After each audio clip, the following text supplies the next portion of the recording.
If you're trying to speed up your paradiddles and you're thinking right, left, right, right, left, right, left, left, right, left, right, right, left, right, left, left, right, left, right, right, left, left, right, left, right, right, left, right, left, eventually your like brain is not going to be able to process each one of those 4 notes while you're playing it.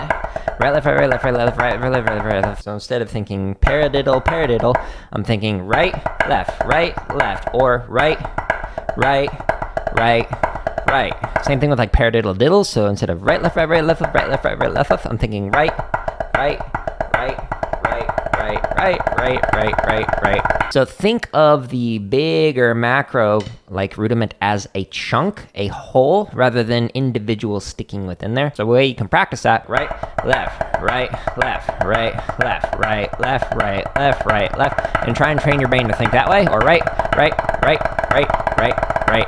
If anyone has some other suggestions of how you improve like paradiddles or a rudiment or whatever, please feel free to leave it in the comments. So when I got those couple of lessons with Jeff Clean, one of the things he talked about is he would walk around with a doorknob that had like resistance on it, like it would spring back to the location when you let go of it.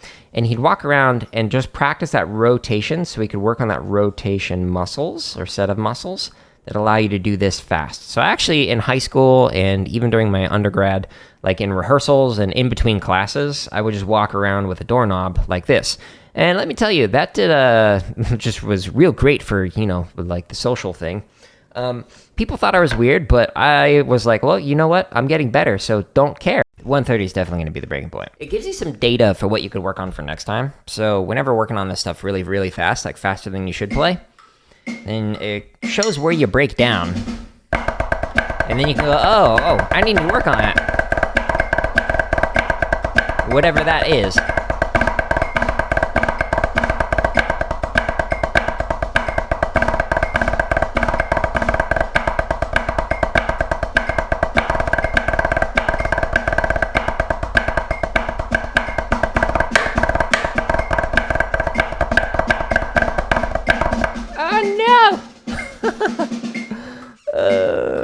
That was just a brain fart. My brain is gassy, I guess. If you focus on nice, relaxed motions and really loosen things up while playing stuff at 20, because there's like so much space in between each one of the notes that you're playing, it's going to make it so that when you actually play it faster and there's less space in it, your timing is going to be impeccable because you're going to have like controlled it at the slow BPM and then like work on it to go faster, etc. When you are practicing this stuff, like the 4s, you want to have continuous motion of your sticks. So when you're practicing the 4s, you want to make sure that you are not stopping your stick down here, because then when you get to it faster, it's not going to flow. It's going to be very So you want to continuous motion, but going slow. Or the 3s. Again, continuous motion. Go for the same touch, the same volume, the same everything with your sticks when you're doing this, same velocity. Now, if you're working on any kind of grid variation where you're having some issues, like let's say the accent after your rudiment, in this case flam, so.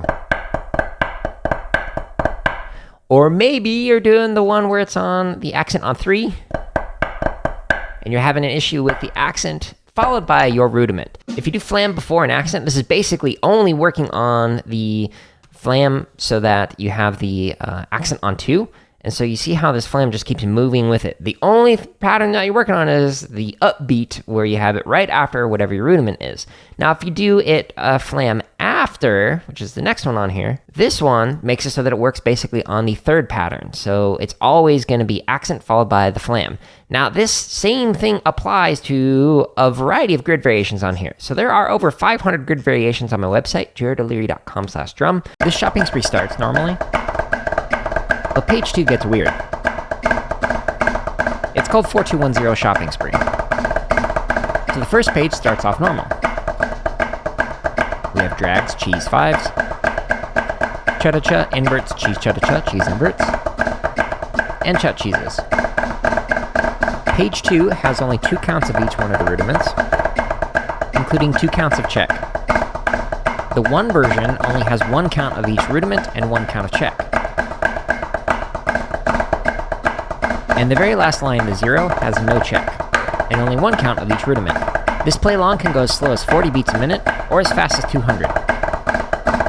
can find it on the link on the screen. Last time I played through this, I was able to get it at 70 BPM, and that was pushing my limits. So when I started this stream, I started off at 60 beats a minute, so 10 clicks slower. Went up 1 click at a time, going a little bit faster. What I'm trying to do now is get to 80 beats a minute, and so the next stream I'm gonna start at 70, kind of work my way up to this. So why am I doing this? So I'm starting slower than I worked last time because I'm trying to push my brain and hands to think a little bit faster than I can. Sleep on it, gives your brain some time to process it. And then when I come back to it, I go back and I gradually work my way up to it. 70 was way better than it was the last time that I worked on this. So it's made some progress. But again, I'm taking like 2 steps forward, 1 step backward, and then 2 steps forward, 1 step back. So I'm training my brain to think a little bit faster while going through this. When you're playing these like 3 patterns and 4 patterns,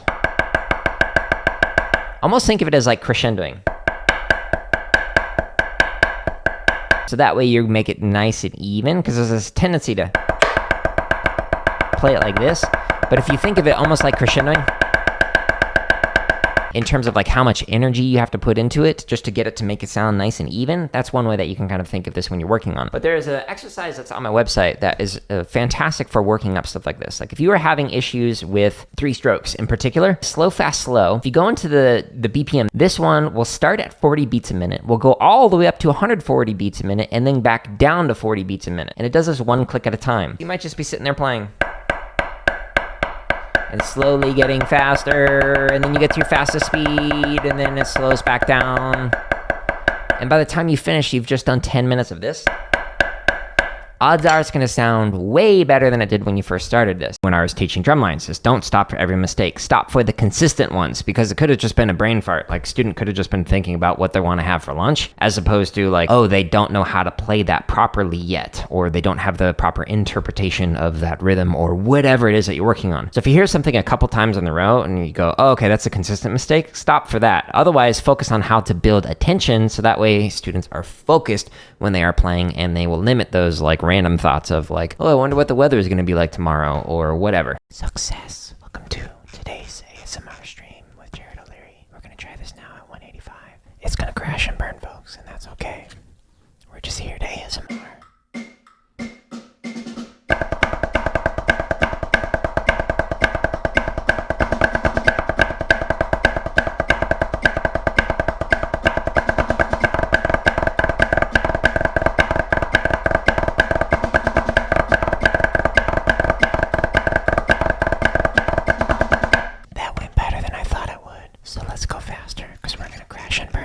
If you want to play along with that exercise, jaredoleary.com/drum. There's over 1,400 hours of free drumming content for you and me to use to get better. Over 500 grid variations, bunch of technique, bunch of chop stuff, bunch of drum kit, limb independent stuff. Keep you busy for a while. Check it out.